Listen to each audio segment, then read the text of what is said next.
안녕하세요. 뱅커즈 그레이입니다. 저와 함께 투자금융, 오늘은 인수금융에 대해서 알아보겠습니다.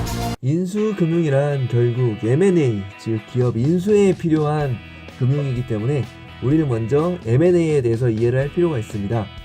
이 M&A는 사실 경영 전략의 관점에서 볼 수 있습니다. 기업의 성장 전략은 크게 내적 성장과 외적 성장으로 분류됩니다. 자신이 스스로 영업을 잘해서 성장하는 게 바로 이 내적 성장이라면, 외적 성장이란 어떤 외부 기업 인수를 하나의 투자로 고려하고 기업을 인수함으로써 기업 가치를 증대시키는 대표적인 외적 성장 전략이 바로 이 M&A가 되는 것입니다. 경영 전략으로서 M&A를 통한 어떤 전략적 효과를 염두에 두는지가 바로 이 인수 목적과 연결됩니다.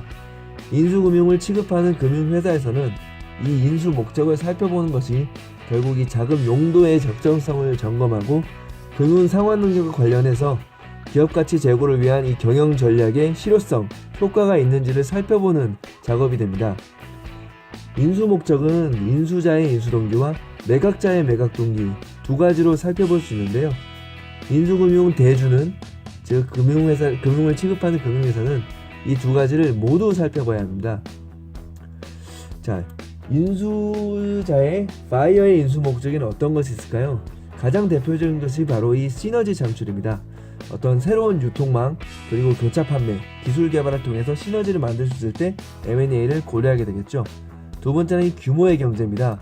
회사의 규모를 키움으로써 평균 제조 단가를 낮추거나 그런 효과를 누릴 수가 있는 것이죠. 특히 금융회사 같은 경우는 그 합병을 통해서 조직과 인원을 감축하면서 오히려 이 고객의 기반을 확대를 할 수 있기 때문에 규모의 경제를 목적으로 한 이런 인수합병이 매우 활발하게 일어나는 분야입니다. 그리고 신산업 진출도 볼 수 있겠죠. 기업의 내부적인 투자를 통해 새로운 사업에 진출하는 방식, 어떤 거를 새롭게 기업 내부적으로 진출하는 방식, 이것을 영어로 그린필드 인베스트먼트라고 하는데요. 시간이 많이 소요되고 불확실성이 따르게 됩니다. 이럴 경우에는 이미 안정된 사업을 영위하고 있는 회사를 M&A를 하는 것, 이것을 우리 브라운필드라고 하는데요. 사업 준비 기간과 시장 참여 기간을 단축하고 신속하게 시장을 확대할 수 있는 장점이 있겠죠. 그리고 파는 사람의 입장, 즉 셀러로서는 어떤 경우가 있을까요? 일단 기본적으로 이제 IMF나 글로벌 금융위기 때 봤었던 이 재무 상황 악화에 따라 가지고 비자발적으로 기업의 생존을 위해서 사업을 매각하는 경우가 있겠죠. 그리고 핵심 사업에 집중하기 위해서 자발적으로 이제 비핵심 사업을 매각하는 경우도 있을 것입니다. 그리고 오너즈 캐시아웃이라는 경우가 있는데요. 이것이 바로 그 어떤 사업가가 경영권 승계나 상속, 그리고 기존 경영 방식이 이제 좀 미래 경쟁력 확보가 힘들다, 이럴 때 자신이 털고 나오는 거죠. 그런 경우가 있을 수 있겠고요. 그리고 이제 정부가 기존에 구조조정을 했던 물건에 대해서 이제 공적 자금이 투여됐다거나 이런 부분을 재매각하는 경우가 있겠죠. 그리고 어떤 사모펀드가 가지고 있는 그런 그 투자 대상에 대해서 시장이 다시 재매각을 하는 이 세컨더리들의 경우가 있을 거고요. 그리고 이제 이 재무적 투자자들이 조금 가지고 있는 그런 부분들을 이제 사업 확장을 위해서 성장 자금을 확보하려고 소수 지분을 매각하는 이 그로스 캐피탈 같은 부분들이 있습니다. 자, 이제 인수금융을 누가 조달하느냐가 굉장히 중요합니다. 이 인수금융의 조달 주체는 실무적으로 이 스폰서라는 용어로 사용되고요. 전략적 투자자, 스트래티직 인베스터와 재무적 투자자, 파이낸셜 인베스터로 구분됩니다. 이것을 우리는 줄여서 SI 그리고 FI라고 각각 얘기를 합니다. 그리고 전략적 투자자 및 재무적 투자자가 스폰서인 딜을 실무적으로 각각 SI 딜, FI 딜라고 부릅니다. 자, 이 전략적 투자자는 아까 우리가 앞서 말씀드린 대로 기업 인수를 시너지 등 목적으로 경영 전략으로 활용하는, 실제로 운영하는 기업을 의미하고요.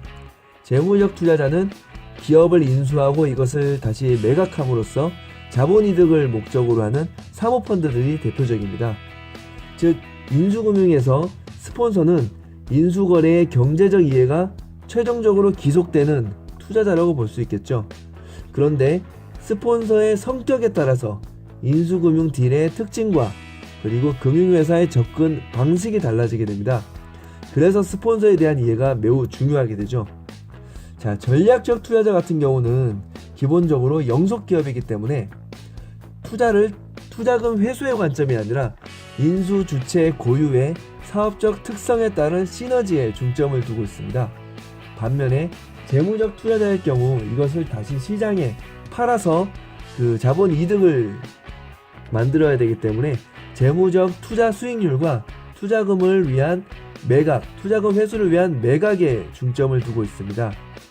그래서 이 재무적 투자자 같은 경우는 투자 수익률 제고를 위해 그 자기 자본 대비 더 많은 외부 자본에 대한 금융 수요가 있는 거죠. 이러한 금융 수요가 바로 인수금융의 기본적인 개념을 만들게 된 배경이 되었습니다.